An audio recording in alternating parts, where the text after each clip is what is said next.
pequeñas, ¿no? Pero quizá la última satisfacción grande que me ha dado mi trabajo, siempre gracias a unos equipos que funcionaban muy bien, la verdad, unos equipos sensacionales. En China, gracias al equipo, tuvimos, al principio no había muchos visitantes, pero tenía un equipo de comunicación buenísimo, empezamos a hacer entrevistas, pero a lo bestia, en esos blogs que tenían 10 millones de visitantes, que pasaban en China, ¿no? Y en televisión, y vinieron 7 millones de visitantes en 6 meses, eran unas colas de 40 y 50.000 personas todos los días, o sea que eso quizás, el día, cada millón que sacábamos, pues claro, hacíamos una fiesta, además nos salía gratis porque parte de la consumición para los azafatos, para todo el equipo, y un equipo que funcionaba muy bien, a pesar de que estar fuera es duro y había gente que echaba mucho de menos a sus familias y tal, pero o sea, quizás mi gran satisfacción que ha sido a lo largo de toda mi carrera es el manejo de la gente, ¿no? Que me ha funcionado siempre muy bien y con un secreto muy tonto, que es todas las mañanas reunión a las 9 con el equipo principal y de mucha comunicación con ellos. Y es que mi satisfacción es esa, el cómo me ha funcionado la gente. Siempre he tenido grandes satisfacciones, nunca he tenido un problema grave. Tienen que estar mucho tiempo cerrada. Entonces, claro, cuando llegamos al presidente, una de las cosas que conseguimos hacer es abrir las salas de colecciones temporales, las salas de exposiciones, que no existían. Entonces, claro, eso fue para mí es un cambio muy importante, porque de tener el palacio exclusivamente al que iban a visitar los abuelos con los nietos porque tenían que pasar por el Salón del Trono, a tener una actividad cultural con exposiciones, eso te da mucho juego y te da posibilidades de intercambio con otras instituciones. Entonces, para mí eso fue muy importante. Fue muy importante la inyección, cuento las 3 cosas de patrimonio nada más. Una inyección económica muy fuerte motivada por el retraso en la construcción del Museo de las Colecciones Reales, lo que incrementó el presupuesto en un momento también de bonanza, con lo cual se pudieron hacer reformas importantes, integrales, que es lo que cambió una institución, como fue la reforma del Palacio de la Granja. Y la tercera cosa fue iniciar el Museo de las Colecciones Reales, de lo que ahora Alicia, ojalá lo termine, porque ha sido un periodo largo. O sea, tienes 3 hitos importantes de cara al público que la institución de Patrimonio Nacional necesitaba, que empezamos y que ahora mismo se está viendo como está Alicia, a pesar de las limitaciones económicas que tiene en estos momentos. En el caso, pues yo diría que tanto del Museo Thyssen como en estos momentos, que ya es una época de crisis, conseguir que las instituciones se mantengan con una cierta estabilidad, hasta ayer, esto son entre paréntesis, hasta ayer, es muy importante, teniendo en cuenta que son colectivos, ya no solamente en el Thyssen, ya ahora sobre todo en el mundo de las artes escénicas, a los que nos dirigimos, muy reivindicativos. Es el mundo de los artistas, es el mundo de las compañías de teatro, es por lo que antes decía, la UNAEM no solamente es una institución que gestiona una actividad cultural propia, sino que hace una política de fomento de toda una actividad en el exterior. En el exterior me refiero al exterior de la propia institución, en todo el territorio nacional y en el extranjero. Entonces, que hayamos, yo creo que en estos 2 años, sobre todo el 12 y el 13, haber mantenido una situación de calma, de tranquilidad, en la parte de personal, de mantenimiento de todas las funciones, incluso de incremento de actividad en cuanto a número de funciones y de espectadores, puesto que aumentamos el año pasado en un 18% nuestros espectadores. En toda esa situación, haberlo mantenido, incluso mejorado esas estadísticas, yo ya con eso me siento muy orgulloso. Pero me siento orgulloso de haber encontrado un programa que se adapta a las necesidades del mundo de las artes escénicas, en particular del teatro. Y es que la caída de los presupuestos de las administraciones públicas ha llevado a que el 90%, bueno, eso, y el dato de que el 90% de los espacios escénicos pertenecen a las administraciones locales, hacía que el derrumbe en la programación era brutal. Entonces, hemos encontrado la fórmula que sin ser subvenciones, que este gobierno no quería y que además tampoco es un camino adecuado, porque también lo creo, podamos fomentar mayor presencia del teatro fuera de las grandes concentraciones de Madrid y Barcelona que siguen funcionando bien. Y eso es el programa Platea. El programa Platea es un programa nuevo que además el gobierno inyectó con 6 millones de euros para poder fomentar la gira de compañías en todos los teatros municipales. con un sistema que no es de subvención, sino de asumir riesgos las tres partes. El INAEM, la administración local y la compañía. ¿Por qué el sistema consiste? Lo explico muy brevemente, pero... Lo explicaste en la entrevista que te hicieron en el País Semanal, ¿no? El programa, sí, que bueno, algo hablaste de eso. Sí, sí. Yo lo he contado en varios sitios. Sí, sí. Pero muy brevemente, porque para que no alargarme, el sistema de plantear consiste en utilizar la taquilla como forma de pago para la compañía y teniendo en cuenta que la taquilla no es suficiente, asumir por parte del INAEM la diferencia entre la taquilla y el caché de la compañía. Porque hay un riesgo y un beneficio de las tres instituciones. Primero, la compañía sabe que cobra seguro, cobra la taquilla y cobra, si no, la diferencia. Por lo tanto, ya está contenta. Pero hay un tope. Es decir, si es un fracaso total, nosotros no pagamos al 100%. Nosotros tenemos un límite que es hasta el 65%. ¿Qué significa eso? Que si la sala está vacía, evidentemente la compañía tampoco va a cobrar el caché completo. O sea, hay un riesgo empresarial. Hay un riesgo empresarial. Que cubrimos nosotros muy ampliamente, pero que en caso de que realmente haya un fracaso, la compañía asume una pérdida.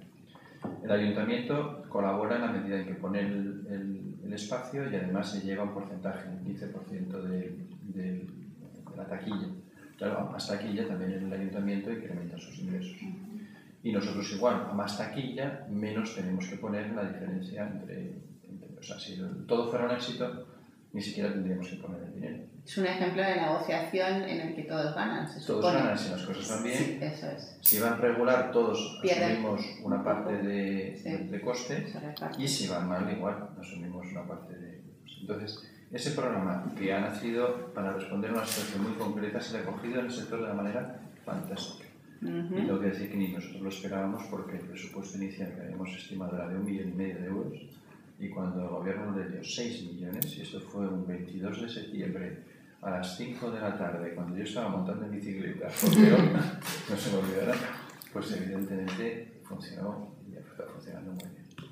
Y a veces personal también, sí. Pues en nuestro caso, el equipo que llegamos en el año 2012, pusimos en marcha una cosa que desde hacía muchos años, desde que se fue el equipo de Miguel Ángel, no se había vuelto a hacer, que es un plan de actuación de 4 años, que entendíamos que era absolutamente vital porque se trataba de una institución en la que el día a día podía comerte, pero hasta unos extremos inenarrables.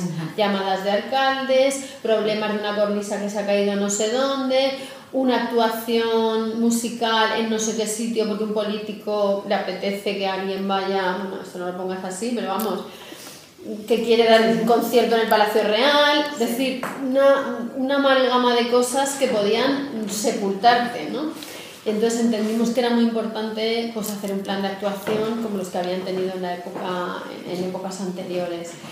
Y resultó, implicamos a toda la casa y la gente trabajó y nos está sirviendo como hoja de ruta que evita que nos desviemos de tantas distracciones como hay. Y a mí particularmente, que estuve durante un tiempo en el Museo del Prado, una de las cosas que más satisfacciones profesionales y personales me está produciendo es todos los pequeños cambios que estamos haciendo en cómo enseñamos las colecciones al público, porque es muy agradecido.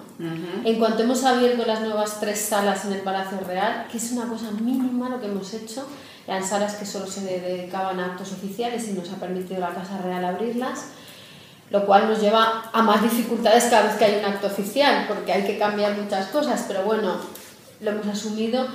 Eso enseguida se ve recompensado con una gran cantidad de nuevos visitantes, con artículos en la prensa que no has buscado y que salen porque los periodistas quieren venir a ver qué es. De alguna manera ahí ves un poco el servicio público, ¿no? Y luego, ya en un caso muy, muy concreto, en haber podido firmar un convenio colectivo nuevo, el 4º convenio colectivo de Patrimonio Nacional, que con una plantilla tan variada y tan amplia, que va desde mozos de cuadra hasta protocolo, como tú muy bien sabes, pues está bien que eso esté de alguna manera ordenado. Entonces mi satisfacción es conseguir que se hayan motivado sin tener recursos económicos ni para pagarles a ellos ni para pagar actividad, que hemos regularizado la situación, hemos hecho el primer convenio colectivo de la Fundación, con lo cual también se han clarificado los términos jurídicos, que hemos conseguido dotar a la institución de una actividad cultural que nunca había tenido porque no tenía recursos y porque tampoco eran gestores los que estaban a cargo. Y eso nos ha dado una presencia en medios, eso ha producido una retroalimentación de motivación y las cosas pues ahora son mucho más amables y la gente yo creo que es más feliz en su día a día en el trabajo, ¿no? que vienen con una ilusión que antes no tenían, ¿no? Entonces es la sensación también de dar a las personas una perspectiva personal, ¿no? de emocional que antes no. Pues enhorabuena por todo ese trabajo que estáis haciendo, que está dando frutos claramente. Pasamos a Misón. Pues eso, no burocrático. Y yo creo que el día a día está hecho de pequeños triunfos y alguna derrota, pero el balance es bastante bueno. Yo creo que la labor de gestión o de directivo o de gerente es, gráficamente yo me lo imagino siempre como un espectáculo chino que ponen varios platos a girar y que no tienes que evitar que se caigan. Y entonces yo creo que lo más orgulloso es de haber logrado poner algún plato más a girar y de que no se me haya caído ninguno de momento. El más difícil todavía, ¿no? Como el de espectáculo, decir. La preparación de la oposición. Y sin embargo pensáis que son imprescindibles para el ejercicio de vuestro trabajo, si es que las hay. Y en segundo lugar, me gustaría que en una frase describierais vuestra experiencia a lo largo de toda vuestra vida como administrador civil del Estado. Una frase poética. Como queráis. Una frase o una palabra. ¿Ha habido quien lo ha dicho en una palabra? En una palabra. Sí. En una frase, o sea, lo que queráis. Pero han tenido tiempo para pensárselo, ¿eh? Bueno, la primera parte, y yo perdona porque me voy a tener que ir porque... Ahí me da mucha... Bueno, si hay alguna otra cosa que pueda avanzar... Yo era la que te preguntaste vías específicas. ¿No lo haces por email eso? Si quieres, te lo mando por email y las mandas contestadas, Si hay ¿vale? algunas cosas que queréis que responda después, pues respondo después, pero es que ya no puedo... Vale. Más. La frase. En cuanto a ¿qué ¿Qué habilidades está claro que la oposición es sobre todo son conocimientos, eso no nos olvidemos que eso es la oposición tal y como está diseñada, fundamentalmente son conocimientos, aunque tengamos un caso práctico, es un caso práctico muy teórico que luego, yo no sé si alguno en el caso práctico que hizo de la oposición volvió a hacer alguna vez más en su vida laboral, yo no. Sí, me di cuenta de lo mal que lo había hecho. Bueno, está muy bien, muy perfección. Pero en cambio hay muchas habilidades, muchas que se podrían desarrollar, que el curso sí en algún caso intenta desarrollar, pero que deberíamos desarrollar en algún momento después, si no. Porque si hay un defecto, creo, en los administradores civiles del Estado, no sé si se ha dicho o no, es nuestra, y en mi caso quizá peor que porque por mi carrera no he podido, es falta de formación durante la carrera. Está hasta mal visto que un nivel 30 se vaya durante una semana a hacer un curso de formación de lo que sea. Entonces, creo que eso es un defecto, creo que es un problema. Yo no he podido formarme como me hubiera gustado. Y en gran parte, por tener nuestra propia responsabilidad, que aunque hubiera podido sacar un tiempo de mi jornada laboral para hacerlo, yo creo que estaría hasta mal visto que lo hubiera hecho. Por eso creo que en esa parte es un problema general, no puedo que a lo mejor sea mío en particular, pero creo que hay un problema general. Pero hay cosas que no nos han enseñado. Por ejemplo, yo hice un curso que afortunadamente sí, yo lo fue al principio, cuando estaba en la ESI, y porque era el año en que España tenía la capitalidad de la Unión Europea, sobre negociación. En este caso era negociación con la Unión Europea, ese era el curso que hemos había anticipado. Pero ese curso de negociación me ha ayudado para muchísimas cosas que no eran de la Unión Europea. ¿Era de INAR? Era de INAR, sí. Entonces, era un curso de negociación que luego ha aplicado en muchas facetas profesionales y casi diría que hasta personal. Porque estamos negociando constantemente. Estamos negociando con sindicatos, estamos negociando con otros interlocutores de otras instituciones, estamos negociando constantemente, estamos negociando.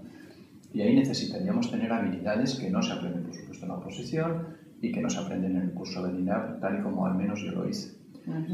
Digo ese ejemplo porque es algo que he vivido real, pero creo que hay más cosas que deberíamos de ir adquiriendo como cualquier otro sitio en su carrera profesional conforme vas avanzando.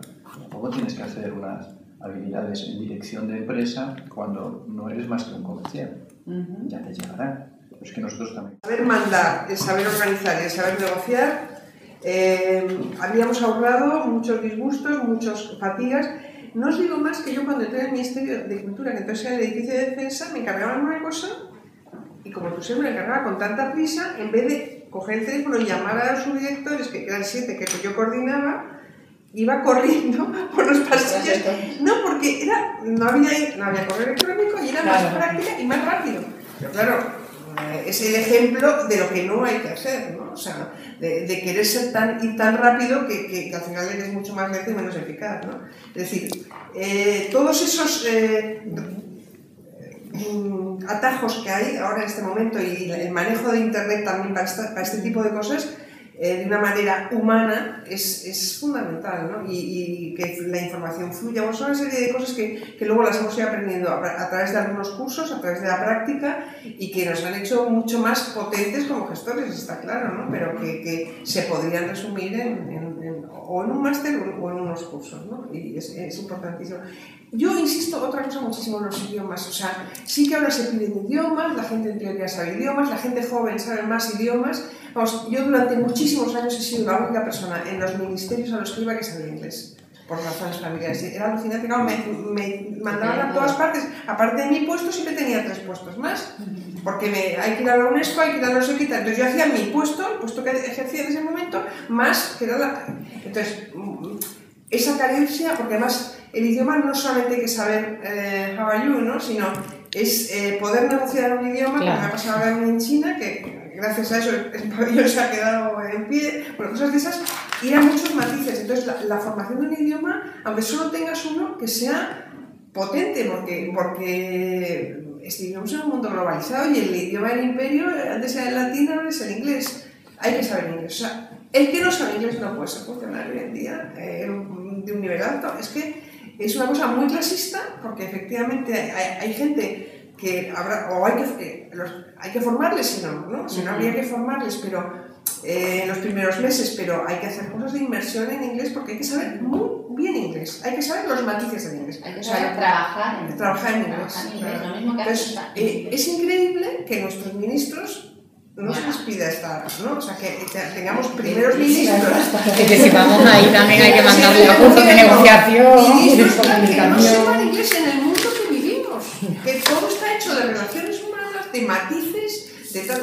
Bueno, eso para mí eso es fundamental. Y luego, María, en cuanto a la frase, ¿cómo yo resumirías tu iba a decir vida? Una pasión agotadora. Bueno, está muy bonita. Una pasión agotadora en servicio de la gente, de los ciudadanos, sí. O sea, una cosa muy parecida a lo que ha dicho.